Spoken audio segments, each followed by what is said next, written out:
¿Qué se hace con eso? ¿Para qué sirve? Para testar los reflejos, el arco reflejo de, por ejemplo, los miembros inferiores, de acá. ¿Conoces algún reflejo? Esto. A ver, ¿qué reflejo es ese? Patelar. Patelar, ya, o rotuliano, ¿no? Ajá. Entonces,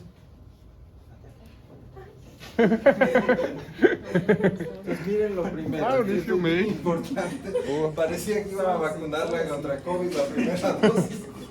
No, eso no. Entonces, es muy importante que el paciente, yo le explique qué voy a hacer. Siempre. Yo no puedo ir poniendo el dedo en el cinturón o poniendo el rectoscopio sin preguntar, sin avisar, ¿sí? Sí. Es lo más importante, el contacto con la persona que voy a examinar. No se olviden de eso. Es un error muy frecuente de especialistas, de no especialistas, ¿sí? No preguntan nada, es directo, ¿sí? Entonces el examen siempre hay que informar a la persona que está ahí. ¿Qué es lo que yo voy a hacer y qué necesito? No necesito decirle el arco reflejo, pero sí necesito que ella esté en una postura un poco más relajada para examinar. ¿Sí? Entonces, ¿qué implica yo usar esto? O tú, ¿cuál es tu nombre? Antonio. ¿Qué implica que Antonio use esto? ¿Cómo debería usarlo? ¿Debería agarrarlo de acá? ¿Debería agarrarlo de acá? ¿Del medio? ¿Cómo debería agarrar? ¿Cómo crees, Antonio? Creo que de la forma que haga ahí más cómoda, que le haga pendiente, así, para no lograr con muy fuerza. Solo dejar que penda, así, despacito. ¿Y ahora qué pasó? No es el mismo reflejo y no dijo ay, ay, ay. No, si estaba ¿Y cuál es la diferencia ahora? Que ella ya está condicionada, ¿no? Entonces yo no debo dar demasiada información como para condicionar al paciente. Muy bien. ¿Qué otro reflejo conoces? este duele. No, los reflejos no deberían doler, ninguno de ellos debería provocar dolor, ¿sí? Eso es muy importante. ¿Y qué evalúan estos reflejos? ¿Qué es lo que están valorando? Ahí, por ejemplo, ¿será lo mismo? ¿Será el mismo mecanismo? ¿Por qué? ¿Por qué? ¿Cómo examinarías ese reflejo? Venta, tranquilo. Es bueno errar ahora, no se va a equivocar nunca más. Ujú. Bueno, este acá, no me acuerdo. Yo creo que tiene que estar de pie, ¿no? Ya, a ver, pongamos de pie. Y así, creo que yo haría acá, así. No hace eso. No hace El eso. más conocido es el patelar. Ustedes lo van a ver hasta en las bromas, en los videos de música, en las películas. Siente el choque. Sí. Es acá, pero yo no- Mi idea no es buscar ni un choque eléctrico ni nada. Muy bien, excelente, excelente. Toma asiento. No, tú quédate. Aquí viene lo interesante. Si yo examino esto, la pierna debería estar muy relajada, casi muerta, ¿sí? Muerta. Entonces yo encontrar el lugar donde la rótula desprende el tendón rotuliano y en ese lugar hacer el golpe, ¿sí? ¿Qué estoy buscando con ese golpe? Evaluar el tendón. No, el tendón no me interesa, eso es para los traumatólogos. Ya. ¿A mí qué me interesa? ¿De acaso ese es un nervio? ¿Ah? No, tampoco es un tendón. Por eso antes, bueno, a veces dicen reflejos tendinosos, para nosotros no, son reflejos miotácticos. ¿Sí? Miotácticos. Yo estoy revisando el músculo cuádriceps, porque el músculo cuádriceps tiene el 80% de su inervación motora a través de la raíz número 4 lumbar. Entonces este reflejo le pertenece al número 4 lumbar. Un favor más, ¿no te incomodo? ¿Puedes arrodillarte ahí en esa silla? ¿O es muy difícil? Sí. Ah, no, aquí, mira, este es más fácil. No está bueno. Vente por acá y te arrodillas ahí. ¿Así? Eso. Lo más relajada que puedas mirando hacia allá, no tan. Eso, perfecto. Entonces aquí viene otra limitación. El paciente tiene botas. Y yo quiero hacer ¿qué reflejo? Aquiliano. ¿Sí? ¿Qué tiene el 70% de fibras de? La sacra 1, la raíz sacra número 1. Entonces tengo esta limitación. Tiene botas. ¿Sí? yo tengo que sacar las botas para hacer, no, tranquila, tú eres el paciente. El paciente tiene paciencia, entonces hago esto, ¿sí? Mira, hago el reflejo aquiliano. ¿Sí? Hay un truco para poder lograrlo. Igual hay un truco para el rotuliano. Ahora vuelve a tu silla, por favor. Esos dos reflejos hicieron una percusión de... ¿Qué estructura? Un ligamento, ¿no es cierto? Un tendón, ¿no es cierto? Y Sí. este que quería hacer, ¿cuál es tu nombre? Antonio quería hacer uno bien interesante, que es un reflejo de aikido para hacer caer al oponente. ¿Ya? Que es provocar el nervio radial. No, el objetivo de este reflejo, mira, de supinador es este. Ah, qué Pero legal. yo estoy percutiendo ya no ligamento, ya no tendón.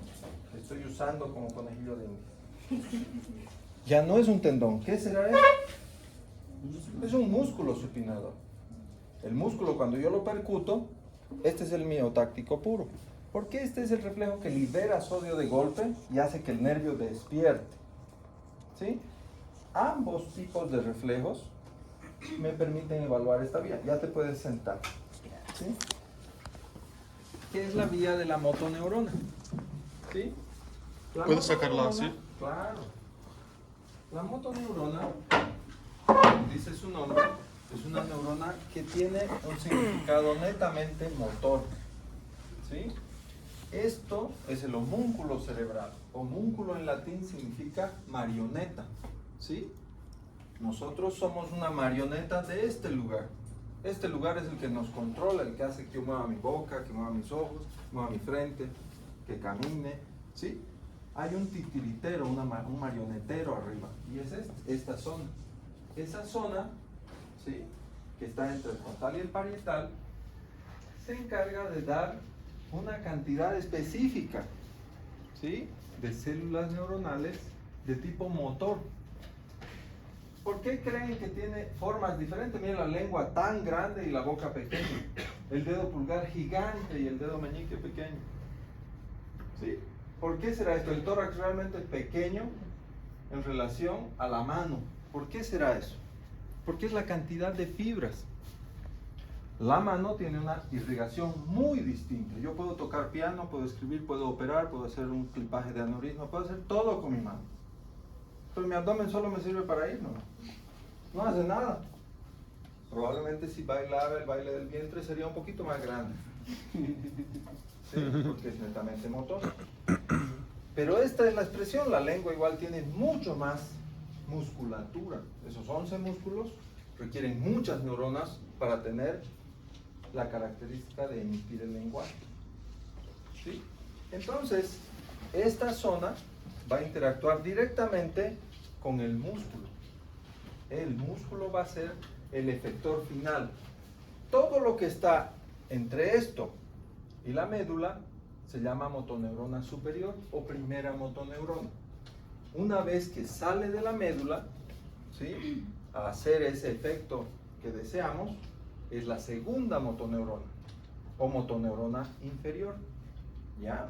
Entonces lo que yo estoy evaluando evidentemente es un arco reflejo. ¿Sí? Es importante eso. Y eso me da más o menos una actitud de cómo es que existe un reflejo. Si yo estoy cruzando la calle distraído y de repente viene un camión, yo lo primero que hago es reaccionar y frenar y luego recién pienso. Ese mecanismo reflejo no va directo al cerebro, porque si fuera directo al cerebro tardaría mucho tiempo y la mayoría de nosotros no podríamos cruzar la calle. Nos atropellarían hasta que pensemos todavía. Pero existe un mecanismo automático, reflejo, que hace que se libere directamente neurotransmisores y el sistema motor reacciona. ¿Sí? Igual cuando me voy a apoyar en algo que está caliente, directamente la mano va a saldar y luego va a reaccionar el cerebro. ¿Sí? Entonces este mecanismo es muy importante porque tiene interacciones múltiples. ¿Ya? A nivel del bulbo y la médula está la decusación. ¿Qué significa? Que todo lo izquierdo va a la derecha y todo lo derecho va a la izquierda. ¿Ya? La motoneurona del lado izquierdo va a hacer efecto sobre el lado derecho. Muy parecido al nervio óptico que vimos en el examen neurológico, ¿no? Bien, Para examinar este sistema, yo no voy directo y siento a la paciente y doy un martillazo. Y eso es bien importante, ¿sí? Debo evaluar primero, antes de esto, la actitud y los gestos de la paciente. Cómo camina, cómo se sienta, cómo se mueve, ¿sí? A partir de ahí yo voy a empezar a buscar fuerza de ese músculo, tono de ese músculo, esos reflejos tendinosos profundos que yo los llamamos miotácticos, respuestas automáticas como la respuesta plantar en el Babinski y movimientos involuntarios, desde coreas, temblores a fasciculaciones, ¿ya? La fasciculación es un movimiento clónico continuo de un músculo o de un grupo muscular. Y cuando uno ve eso en un paciente, en la actualidad hay cada vez más casos de una enfermedad de motoneurona que se llama esclerosis lateral amiotrófica, el famoso ELA. ¿Ya? Bien. Entonces es importante hacer lo más corto posible y lo más comprensible. Entonces, siempre describir al paciente en términos sencillos lo que voy a hacer, lo que quiero de él, lo que quiero lograr. Si yo quiero, por ejemplo, evaluar la parte motora, pero en nivel de tono y fuerza, yo le puedo pedir al paciente que extienda los brazos. Eso ya me va a dar una idea del tono. Al mismo tiempo de ver el tono, yo voy a ver, por ejemplo, las eminencias tenar y hipotenar, y voy a ver el grupo muscular ahí, que no haya atrofia, ¿sí? No es lo mismo, obviamente, una eminencia tenar en alguien joven como yo y en alguien más joven como tú, ¿sí? Tendríamos un grupo muscular mucho más fuerte que alguien de 70 años, ¿sí? Eso no se considera atrofia, ¿ya? Pero sí, si yo, al compararme con alguien de 70 años, tengo el mismo grupo muscular, el mismo paquete muscular, probablemente yo esté con atrofia. Ya voy a empezar ahí. Entonces yo al estimular esto pido que cierre los ojos y va a tender a modificar la posición para compensar. A eso se refiere el tono. Entonces yo tengo que describirle bien qué quiero al paciente para ver qué es lo que yo quiero recibir, ¿sí? Una vez que veo tono yo puedo ver la fuerza muscular. La fuerza la puedo evaluar en bíceps, ¿sí? Ahora vamos a ver de puntuar esa fuerza. Siempre llevar la contra y comparar los dos lados, ¿sí? También lo puedo hacer en la musculatura más pequeña. Pedirle que abra los dedos y que no me permite cerrarlos. O que los cierre y que no me permita abrirlos, ¿sí? Son ejemplos que yo voy a usar para evaluar la parte motora. Estos de la mano, yo puedo usarlos incluso para evaluar las raíces nerviosas de la columna cervical. Por ejemplo, esto va a ser C6. ¿Sí? Esto va a ser C5. Yo llevo la contra de ese grupo muscular. Esto va a ser C7. ¿Sí? Esto va a ser C7. Entonces, eso me permite a mí ya evaluar y comparar con el otro lado. ¿Sí? Pero yo tengo que tener con qué comparar. Entonces, siempre agarrar la articulación. Ustedes han visto, uno toca la articulación para ver que esté relajada y para que tenga un punto de anclaje y recién ejecutar los reflejos o los movimientos que quiero hacer. ¿Ya? Eso es muy importante. Comparar ambos lados y si hay dudas, siempre es repetir. Si yo tengo algo que parece hiporreflexia, debo conversar un poco con el paciente, se va a relajar un poco más, vuelvo a hacer el reflejo. ¿Sí? Eso es muy importante. Lo que les decía, cómo camina el paciente, cómo se sienta, cómo gesticula, ¿sí? Cómo emite los sonidos, cómo mueve la musculatura, cómo hace los gestos, cómo mueve las manos, cómo se sienta, ¿sí? Cómo se levanta, cómo da el primer paso. Todo eso tiene que ver con postura y actitud. Es algo que también me permite evaluar la vía motora. No se olviden que la vía motora también tiene la parte extrapiramidal donde tengo un poco de rigidez, hipertonía, ¿sí? Y eso me sirve para ciertas enfermedades también. Entonces yo debo evaluar eso. Observar posturas normales como la flexión del codo, muñeca o extensión del miembro inferior, ¿sí? Porque el paciente esté todo el tiempo de un lado así. Eso es muy importante. Lo que les dije, buscar atrofias en algún grupo muscular. Y el tono yo lo puedo clasificar, si ustedes ven. Voy de un tono normal. ¿Cómo identifico normal? Ustedes saben que lo más ambiguo es lo más enemigo de la evaluación neurológica. Entonces, normal le doy a ese paciente que puede resistir cualquier gama de oposición a sus movimientos. ¿Sí? ¿Qué significa eso? Que yo puedo pedirle, préstame tu brazo, que él, por ejemplo, haga esto. Hazlo en contra mía. Entonces yo estoy usando mi mayor fuerza para oponerme y él puede vencer. ¿Sí? Eso es importante. Si yo uso mi fuerza y no me puede vencer, pero se contrae el músculo, también tiene otro puntaje. ¿Ya? Eso es muy importante. Sin embargo, si esto está disminuido, yo puedo obtener un tono disminuido que se llama hipotonía. Por ejemplo, está en la cama el paciente, le pido que levante la pierna y levanta la rodilla, pero no levanta el talón. Entonces hay una debilidad, sí, distal. El aumento es la hipertonía. Ahora vamos a ver qué significa eso. Por último, estos dos términos que son patológicos e importante conocerlos. La espasticidad, que tiene que ver con la velocidad del movimiento. ¿Sí? Yo necesito ejecutar un movimiento rápido para identificar espasticidad. ¿Ya? Un aumento del tono, pero no como hipertono, sino como espasticidad. Eso depende de la velocidad en la que yo voy a realizar el movimiento. Por ejemplo, de nuevo te voy a usar. Si yo voy a hacer este movimiento, ¿sí? No es lo mismo que hacer este. ¿Ya? Al hacer este yo activo un mecanismo diferente y el paciente inmediatamente se pone totalmente rígido, espástico. O al mover la muñeca, ¿sí? Igual con el pie. Yo toco el pie, el paciente se coloca totalmente espástico. Eso es diferente a la hipertonía. La hipertonía significa que yo hago el movimiento en cualquier forma y mira, hasta la rueda dentada puedo desarrollar, que es típico del Parkinson, con hipertonía. ¿Ya? Y por último, la rigidez, vamos a ver a qué se refiere. Esa es la definición más o menos de la hipertonía. Si ustedes ven, en la hipertonía existe causada por, uno, espasticidad, que se refiere a la resistencia dependiente a la velocidad del estiramiento del músculo, la distonía, que es un desorden del movimiento con contracciones sostenidas o intermitentes que causan otro tipo de movimientos, pero no los fisiológicos. ¿Sí? Y la rigidez, que es la hipertonía donde hay una resistencia al movimiento que yo voy a aplicar. No permite llevar eso. ¿Sí?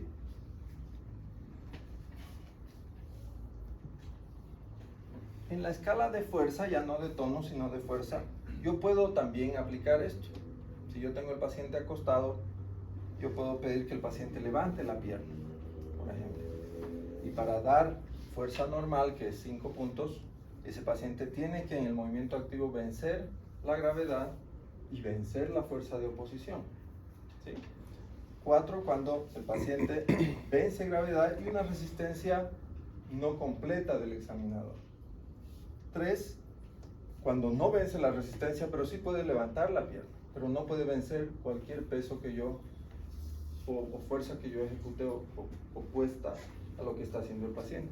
Y 2, solamente la contracción visible que yo pueda palpar de ese grupo muscular. Y 0, no hay contracción. Entonces yo también le doy números, tanto al tono como a la fuerza muscular. ¿Sí? Esto, igual que en el anterior concepto, evaluar de forma bilateral y grupos musculares visibles. Yo no puedo evaluar el cuádriceps de un lado y el otro cuádriceps está enyesado, no me va a servir. ¿Sí? Tengo que ser realmente muy experto para saber que la parte que está ahí con un yeso, con una fractura de fémur, está igual a ese lado. ¿Ya? Entonces debo intentar evitar eso. En ese caso puedo usar el pie o los dedos, el primer ortejo, por ejemplo. ¿Sí? En flexión o extensión. Eso es bien importante. Sin embargo, estos son los que frecuentemente usamos, ¿sí? Para ver fuerza. Bíceps es el que más se usa y cuádriceps, ¿ya? La idea es palpar, porque si no, no voy a tener cómo diagnosticar el 1 y el 2, ¿sí? Y siempre comparar bilateralmente. Ese es el arco reflejo que hablaba su compañero. Yo hago el reflejo se dirige directamente al músculo, el músculo avisa a través de la motoneurona inferior a la médula, y la médula tiene una forma de comunicarse con la corteza motora. ¿Sí? ¿sí? Que es la primera motoneurona, ¿ya? Al mismo tiempo que el arco reflejo ya va a dar la contracción muscular, ¿sí? Entonces, si ustedes ven la distancia, aquí está cortado, es más rápido llegar de la médula al músculo efector que llegar del cerebro al músculo efector. Es muy largo, por eso existe el arco reflejo. El arco reflejo, si no tiene un contacto para controlar el estímulo, ¿sí? un efecto de regulación, pierde el efecto de regulación y yo hago el efecto y empieza a hacer reflejos anormales. Por ejemplo, en un trauma raquimedular, yo tengo un daño de médula, ese reflejo va a la médula envía al cerebro, no puede llegar al cerebro, vuelve a bajar y hace un doble estímulo que hace una hiperreflexia. Eso se ve en un síndrome de motoneurona superior. Pero, si el trauma raquimedular está por debajo de la médula, o sea de L2 para abajo, porque ahí se acabó el cono, en L1, T12 se acaba el cono, no hay más médula para abajo, ¿sí? Por eso ahí yo hago las punciones para anestesia, para punción lumbar, porque no tengo el riesgo de daño. Ahí ya tengo la cauda equina, ¿sí? Entonces, si yo tengo una lesión abajo de la médula, yo voy a desconectar la motoneurona inferior. Entonces, no va a llegar el estímulo a la motoneurona superior ni a la médula. Entonces, va a haber una hiporreflexia o una arreflexia, ¿sí? Así yo puedo comparar ambos estímulos y de qué me sirve hacer un reflejo, ¿sí? Si yo tengo a alguien con una lesión que no tiene fuerza suficiente, digamos en el brazo derecho, ¿sí? Y yo quiero saber si el problema es medular, por un meningioma que está dentro del canal medular, apretando la médula, o si es una lesión por fuera de la médula, por ejemplo del plexo braquial, yo hago reflejos. Y si el reflejo está disminuido o abolido, no voy a pedir una resonancia de médula, porque ahí no está el problema, ¿sí? Eso es bien importante. La lesión va a estar fuera de la médula, ¿ya? ¿Está más o menos entendido? Sí. Así funciona la superioridad inferior. Bien. Este es un pequeño esquema, si ustedes ven, con relación al tono, con relación a la fuerza. La fuerza puede estar disminuida en ambas lesiones, pero si ustedes hacen reflejos, hay una diferencia muy consistente para poder lograr un diagnóstico y saber qué es lo que está pasando, ¿sí? Eso es muy importante. Bien. Entonces, como ustedes han visto, generalmente la hipotonía puede ser central o periférica. ¿Qué significa esto? En relación a tono, no a reflejo, a tono. Si bien en reflejo yo tengo claro que es externo es hipo y hacia arriba es hiper, en tono yo puedo tener un músculo con tono bajo, disminuido, ¿sí? Pero que puede ser de origen central también, ¿ya? En el sistema nervioso central, eso implica cerebro, ¿sí? El tono disminuido no solamente va a ser periférico, el tono, no los reflejos. Por eso cuando yo empiezo a combinar tono con reflejos, con fuerza, yo puedo realmente localizar dónde está el problema, ¿sí? Para eso sirve. Si ustedes ven los ejemplos de abajo, son ejemplos de hipertonía. Y si ustedes ven, todos los ejemplos de hipertonía son centrales. ¿Ya? Paciente que no puede hacer esto, está con un tono aumentado de la musculatura, generalmente voy a pensar en ganglios basales. ¿Ya? Bien. Igual en reflejos este es el muñeco que usamos en las historias clínicas, ¿sí? A esto tienen que acostumbrarse, ¿sí? Empezar a usar gráficas para identificar rápido a los pacientes. En la emergencia o en la consulta externa generalmente se hace esta gráfica. Y aquí yo voy a poner brachiorradial, que fue el que usé, patelar, que fue el que usé, y en qué nivel, en qué grado y en qué intensidad están. Solo voy a anotar con cruces. Entonces, los reflejos no son numerales. El tono sí, la fuerza sí, pero los reflejos van en cruces. ¿Sí? ¿Qué significa eso? Que si yo tengo 2 cruces, eso se considera normal. Es un reflejo normal. Si yo tengo una cruz, significa hiporreflexia. Si tengo 3 cruces, significa hiperreflexia. Y si tengo 4 cruces, Hiper. clonus. Esa es la otra nueva palabra que van a sacar hoy. Clonus. El clonus, ¿sí?, es un estímulo del reflejo, pero que no deja de existir. En cambio, la hiperreflexia, yo empiezo a percutir y cada vez es menor. Tiene un agotamiento, el clonus no. ¿Sí? El clonus y la hiperreflexia igual son medulares o cerebrales. ¿Sí? Si tengo un tumor cerebral que compromete la vía piramidal y yo encuentro clonus, yo debo subir directo al cerebro. Si el clonus es solo de la pierna y no del brazo, ¿dónde puede estar la lesión?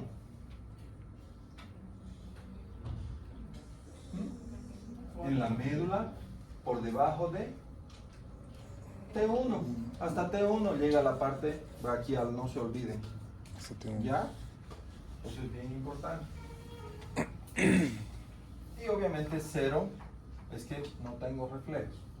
¿Ya? Y eso generalmente se ve en motoneurona, ¿qué dijimos? Inferior, ¿no es cierto? Por fuera de la médula, o disminuidos o ausentes. ¿Ya? No se olviden de eso. Bien, entonces, en el diagnóstico de espasticidad, ¿sí?, porque esto también puede ser algo que no es por un trauma, no es por un tumor, sino algo del desarrollo, ¿sí? Entonces, yo voy a tener aumento de los reflejos, pueden llegar a clonus, especialmente en el pie, siempre en el pie, en el brazo es difícil que lleguen a clonus, y por lo general, mayor debilidad, mayor espasticidad, ¿sí? Es directamente proporcional y no inversamente. Pero generalmente en el diagnóstico de espasticidad, ese paciente espástico, con esos movimientos, con esa rigidez, cuando duerme, se queda igual. No mejora, ¿sí? Y eso me sirve como diagnóstico diferencial a veces de la distonía. Que también yo voy a tener un paciente que tiene un tono aumentado, tiene reflejos aumentados, pero aumenta con estrés y con estímulos táctiles, ¿sí? Pero, ¿qué es importante? Que al relajar el sistema, la distonía desaparece. Y cuando va a ejecutar movimientos, generalmente dispara la distonía, ¿sí? Eso es muy importante. En cambio, la espasticidad está siempre presente, ¿ya? Bien. Aparte de esto, también uno debe intentar evaluar tacto, que es aquí está la vía termoalgésica, tacto, dolor, temperatura. Obviamente propiocepción también, ¿sí? Esto, aquí están los ejemplos de cómo hacerlo. Y la propioceptiva, por ejemplo, yo puedo hacer con el diapasón de nuevo, en el lugar, en la articulación, puede ser en los maleolos, ¿sí?, lugares que tengan exposición ósea, y ver si el paciente percibe esa vibración. La vibración no usa la misma vía medular que usa el movimiento, no usa la misma vía medular que usa el reflejo, no usa la misma vía medular que usa el tono, ¿sí? Igual la temperatura. En pacientes, por ejemplo, con siringomielia, que es un acúmulo de líquido parecido a la hidrocefalia, pero no en el cerebro, sino en la médula, se dañan las fibras centrales y el paciente termina como un pingüino. Pierde musculatura superior, puede mover las manos, puede caminar, pero lo primero que pierde es la termoalgésica, que está alrededor del conducto ependimario. Entonces el paciente entra a la ducha y no sabe si es fría o caliente el agua que llega a las piernas, ¿sí? Es la primera percepción que pierde.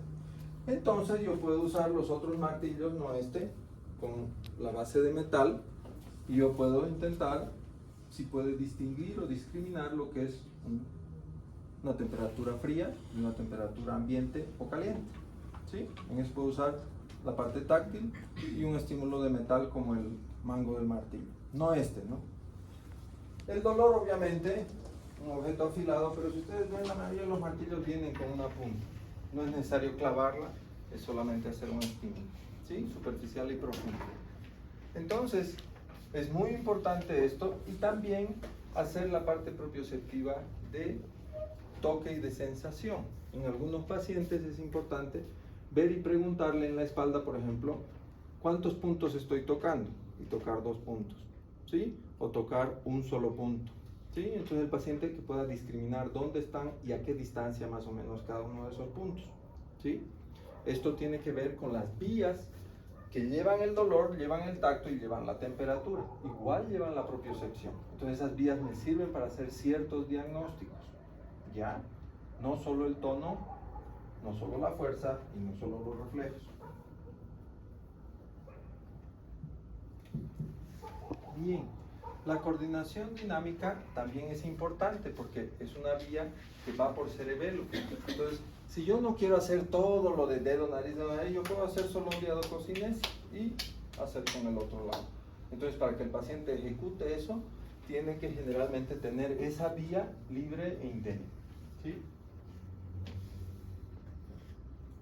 Obviamente puedo hacer la estática, que es romper, igual es para el mismo lugar, y obviamente marcha, ¿no? Entonces, para terminar la clase, que es corta hoy, ¿sí? Por varios motivos. Gracias, doctor. Sí, el examen no va a ser tan duro con ustedes, ¿sí? Lo importante es que ustedes puedan tal vez comprender esta parte para lo que se viene después, que tampoco es difícil. Si ustedes lo ven de esta forma, se vuelve todo mucho más fácil, ¿sí? Sí. Intenten siempre hacer también. Entonces, la idea es un recuento de síntomas y signos durante la exploración, integrarlos en síndromes, ¿sí? Por ejemplo, el síndrome de motoneurona, eso ya me sirve para diagnóstico. Eso ya yo puedo usar. Por ejemplo, viene alguien con, no sé, pues, una cefalea y tiene un tumor. ¿Y qué es el diagnóstico? Tumor cerebral. No ese es el diagnóstico. El paciente vino por un síndrome de hipertensión intracraneana, que es dolor de cabeza, náuseas y fondo de ojo con edema de papila. Punto. ¿Sí? Si yo tengo un buen examen neurológico, yo voy a saber cuándo actuar sobre ese paciente y si darle o no mannitol, por ejemplo. ¿Sí? O darle un inhibidor de anhidrasa carbónica para disminuir la cantidad de líquido cefalorraquídeo. Pero si yo no hago lo primero, que es sindromático, y después lo etiológico, ¿sí? Entonces yo me voy a desorientar un poco, ¿sí? Eso es muy importante. No es igual un tumor cerebral con un síndrome de hipertensión intracraneana que un tumor cerebral con un síndrome de motoneurona. O sea, el paciente hemiparético, ¿sí? Que el paciente que está con cefalea e hipertensión intracraneana vomitando. ¿Cuál de los dos se va a morir? Eso, el de la hipertensión intracraneana. El otro puede esperar, ¿sí? Entonces, si yo pongo en síndromes, cambia mi forma de evaluar ese paciente. Entonces, intenten siempre ver eso. Y luego, hacer una aproximación topográfica. Si yo tengo un paciente que después de un accidente de moto tiene un compromiso de esfínter anal, tiene retención urinaria, ¿sí?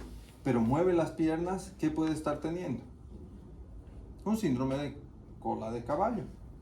Ya sé que la lesión está por debajo del L2. Pero si tiene una alteración de reflejos, como por ejemplo hiperreflexia, alteración de esfínteres, el problema va a ser de cono medular, ¿sí? Y eso ya me sirve incluso para pedir el examen. Ya no me interesa L5, por ejemplo, L4. Me interesa solo de T11 a L2, ¿sí? Entonces, hacer una aproximación topográfica es importante. Igual lo que hablamos del séptimo par, ¿se acuerdan? Que de qué me sirve saber qué es central y saber qué es periférico. No es para saber de memoria, sino para saber qué pedir en ese paciente, qué hacer con él. ¿Ya? ¿Está claro? Bien, jóvenes. Entonces, al final la etiología se pone, ¿no? Sindromático, fisiopatológico y al final etiológico, ¿sí? Eso es muy importante, ¿ya? Ver siempre así todo lo que vayan a ver en neuro. Bueno, en realidad todo lo que vayan a ver en medicina. El día martes Si yo no vengo a dar el examen, va a haber igual otra persona dando el examen. ¿Ya? Ya. Así que no hay problema. Intenten no copiar. Es un tema, es súper fácil. Voy a intentar. Esta vez no voy a tomar en cuenta nada teórico. ¿Sí? Los otros 60 puntos. ¿Cuál es tu nombre? Lorena. Los otros 60 puntos que preguntaba Lorena, ¿son 60 o 40? 60. 60, ¿no? Wow. Los otros 60 puntos vamos a hacerlos de un trabajo. ¿Ya? Entonces el trabajo se los voy a dar después del examen para la siguiente clase. Gracias, doctor. ¿Listo? Ajá. Así ustedes están tranquilos, dan su examen tranquilos, porque los veo muy estresados. Muchas micro parciales, doctor. Ay, doctor, gracias a Deus. Ele é top. Ele não faz chamada não, né? Não sei. Aham, tu. En la asistencia siempre, cuando hay muchos, considero Botei, que... tu tem internet? No, no, no, no.